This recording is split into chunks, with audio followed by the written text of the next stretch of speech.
Bonjour tout le monde, j'espère que vous allez super bien et donc on se retrouve aujourd'hui pour un épisode des lectures manga, donc ce sera le 21e déjà sur ma chaîne. Et donc dans ce lecture manga, je vais vous présenter 4 shoujo et 2 shonen.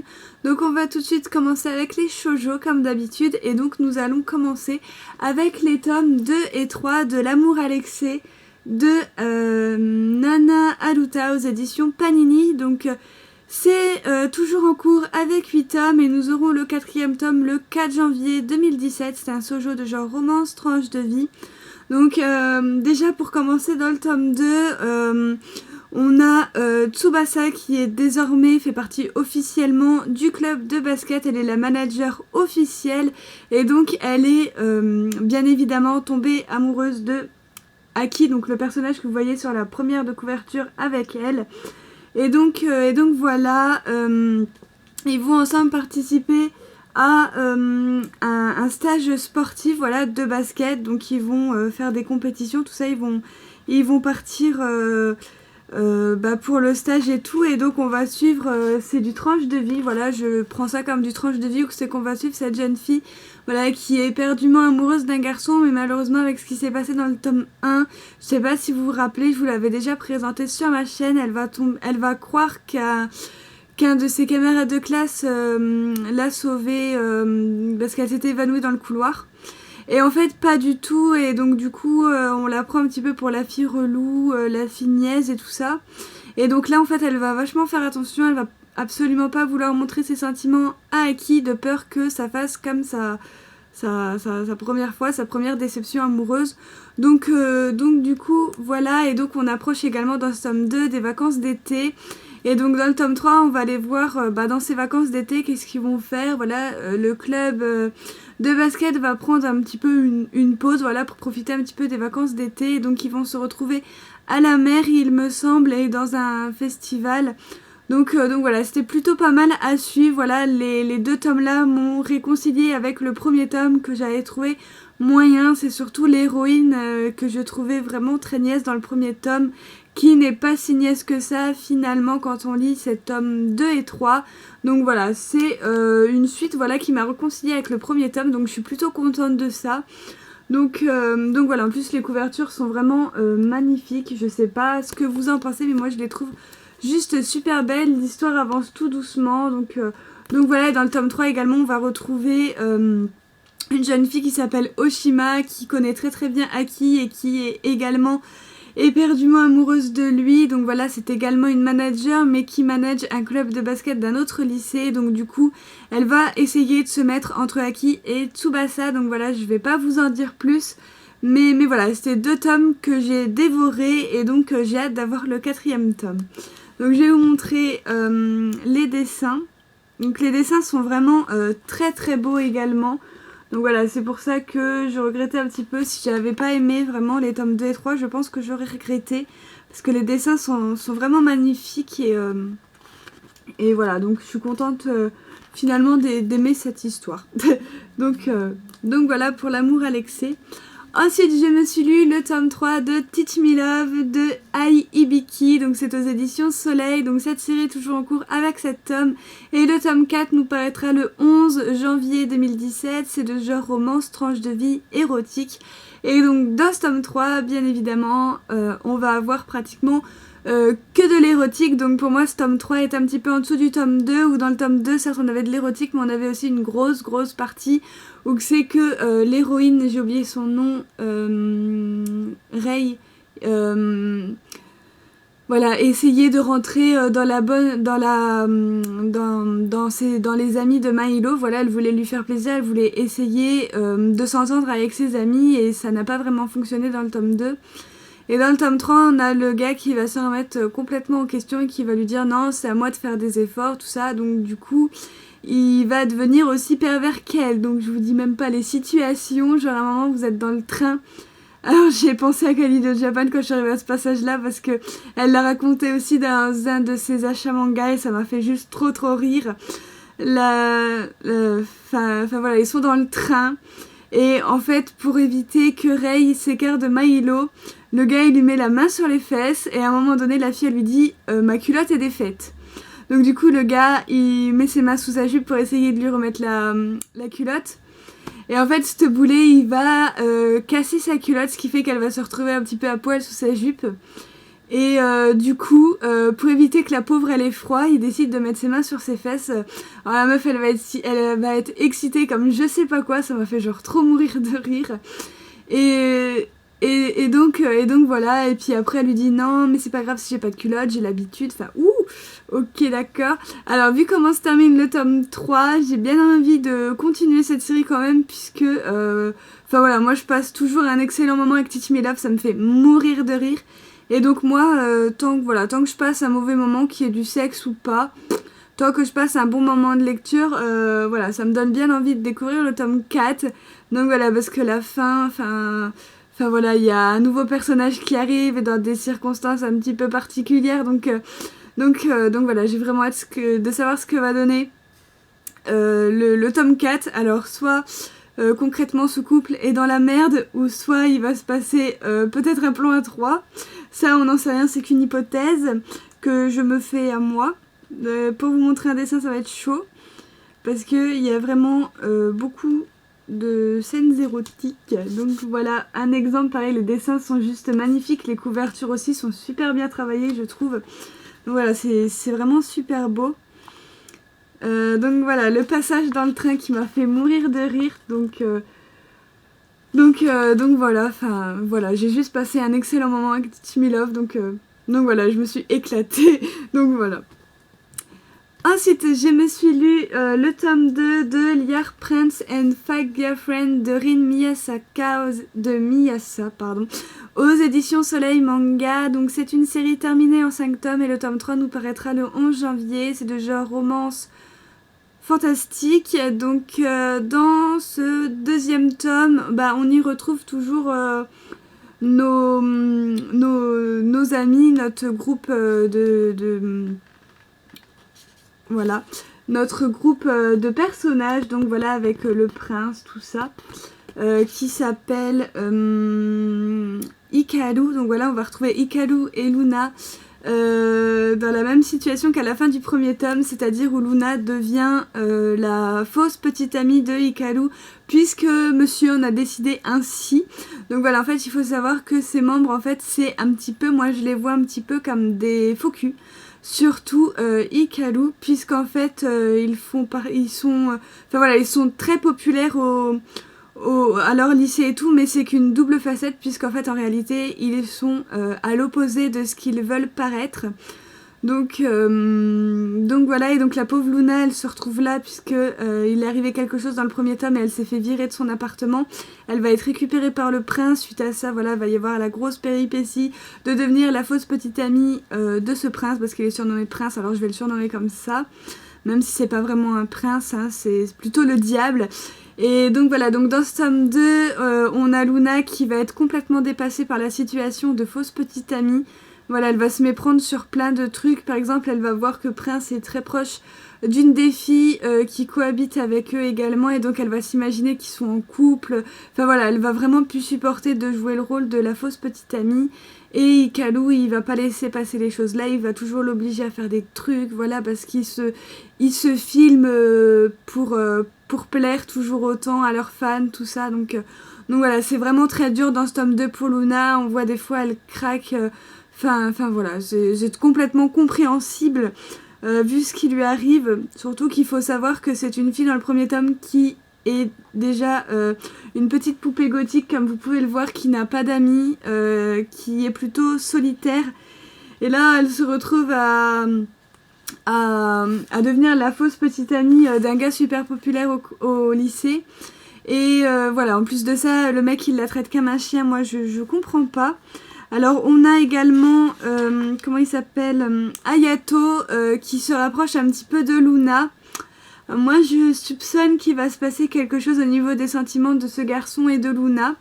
Donc voilà, en tout cas j'aimerais bien, je veux absolument pas que cette héroïne reste avec ce diabolique Hikaru, c'est pas possible pour moi. Donc voilà, ça me ferait trop mal au cœur pour elle. Donc voilà, il la prend vraiment pour un chien. Donc voilà, Ce dessin, on voit vraiment qu'elle est à bout, elle en peut plus, c'est une situation qui se comprend. Donc voilà, c'est pas simple d'être la fausse petite copine d'un gars, surtout quand on commence à avoir des sentiments pour cette personne. C'est pas évident, heureusement qu'il y a... Putain, j'ai déjà oublié son prénom, c'est pas possible. Heureusement qu'il y a Hayato, voilà, pour soulager un petit peu Luna, qui essaye, voilà, de la conseiller, de lui dire « Je t'avais dit que ça marcherait pas, voilà, il faut que tu l'oublies. » Enfin, voilà, mais c'est difficile parce que elle se retrouve quand même à être sa fausse petite amie. Et donc voilà, c'est assez difficile. On comprend aussi très vite qu'il doit y avoir un passé assez dramatique derrière ce personnage et que c'est peut-être qu'il est comme ça, mais c'est pas une raison pour faire souffrir une femme. Donc voilà mon avis pour ce tome 2 et donc voilà, je vais toujours aimer. On voit vraiment bien la psychologie du personnage féminin qui vraiment en bave et en voit de toutes les couleurs. Et donc j'ai vraiment hâte d'avoir le 3e tome pour découvrir la suite. Ensuite, je me suis lu le tome 2 de Love, Beloved, Leave, Be Left de Iyosaki Saka aux éditions Kana. Donc cette série est toujours en cours avec 3 tomes et nous aurons le tome 3 le 1er janvier. C'est de genre romance tranche de vie. Donc là, on va retrouver Yuna et Akali. Donc voilà, on va nous parler d'une très très belle amitié entre ces deux jeunes filles.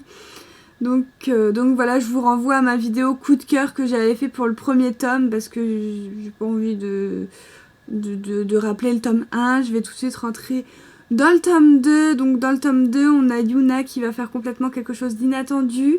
Donc voilà, donc là-dessus, je peux pas vous en dire plus, sinon je vais vous spoiler le tome 2. Donc voilà, elle va faire quelque chose.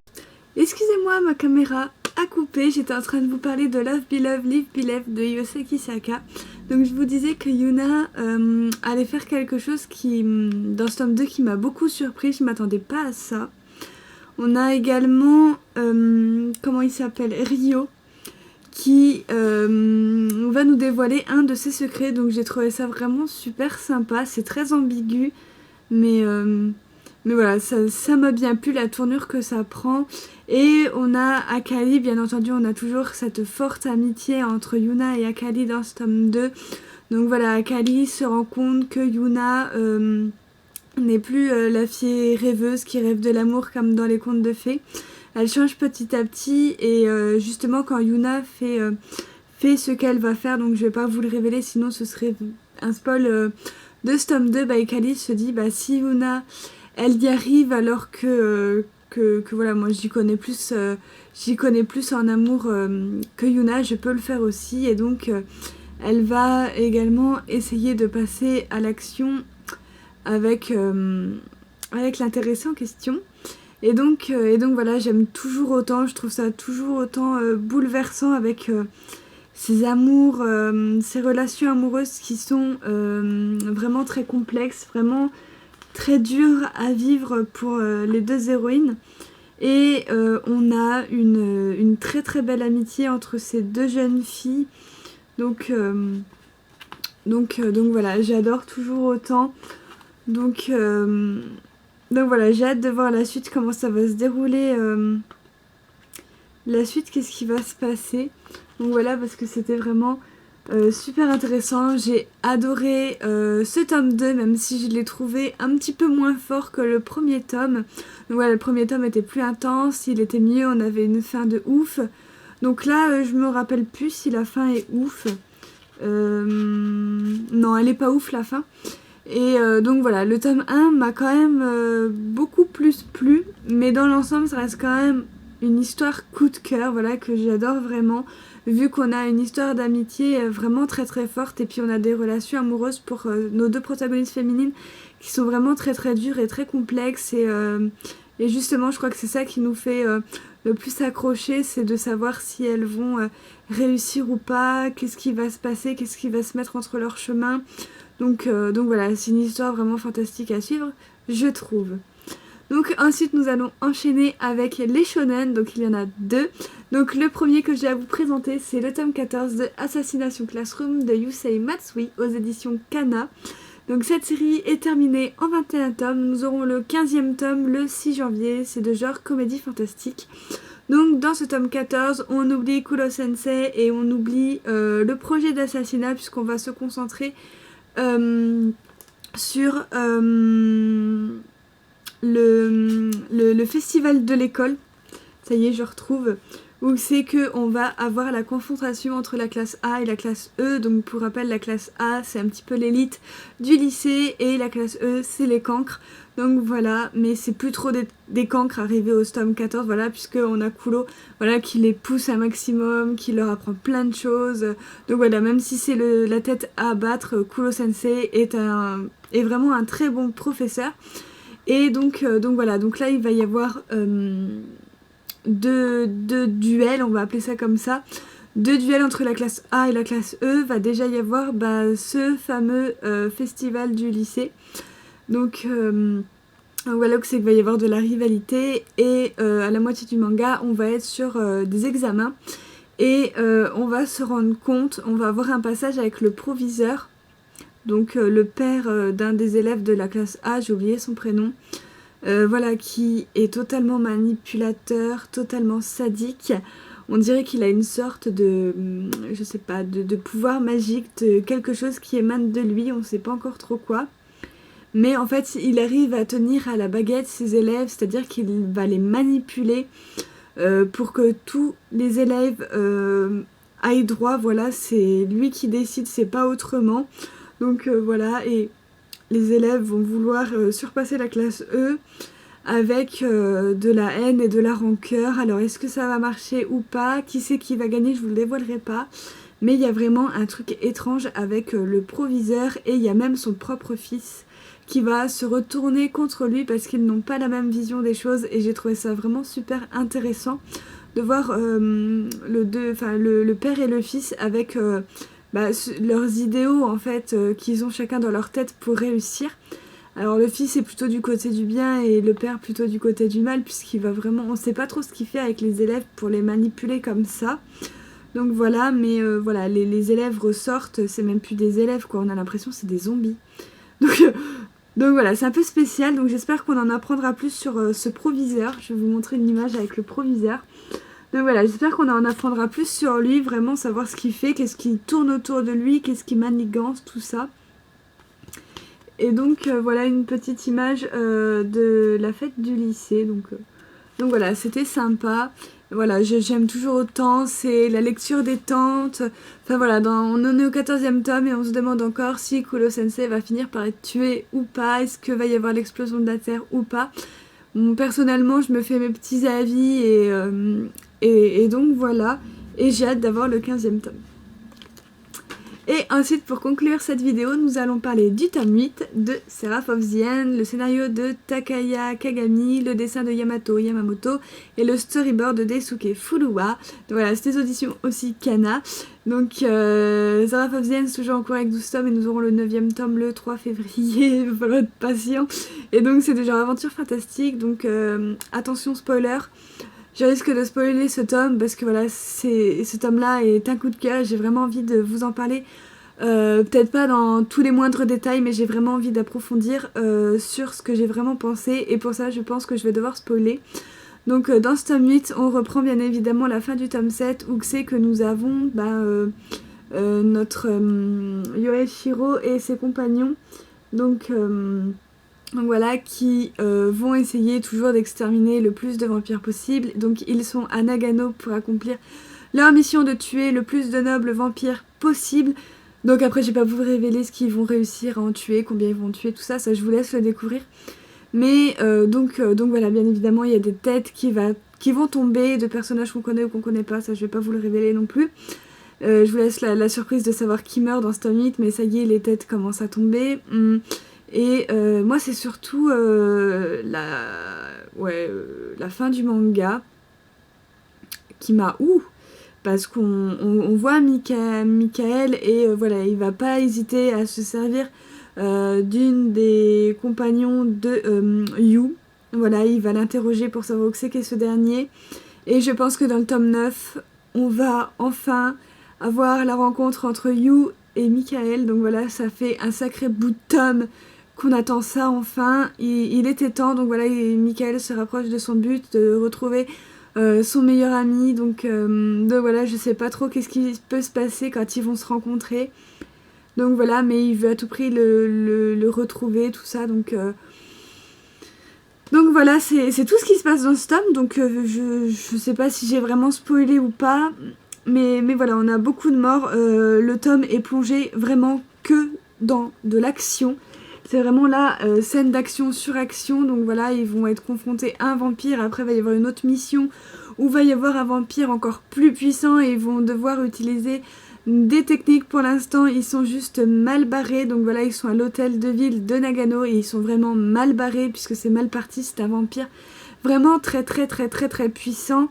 Et donc ils ont beaucoup de mal, même s'ils ont leur épée démoniaque, ils ont vraiment beaucoup de mal à le tuer.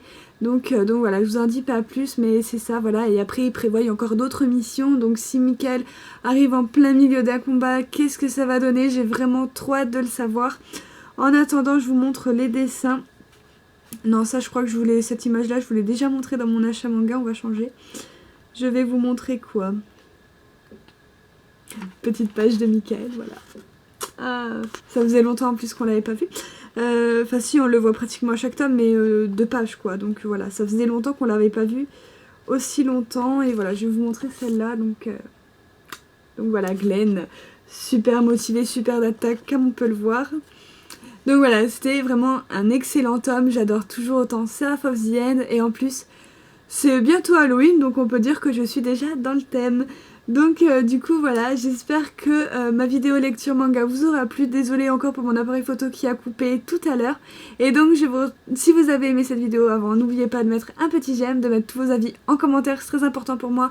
Et du coup on se retrouve très bientôt pour une prochaine vidéo. Bye!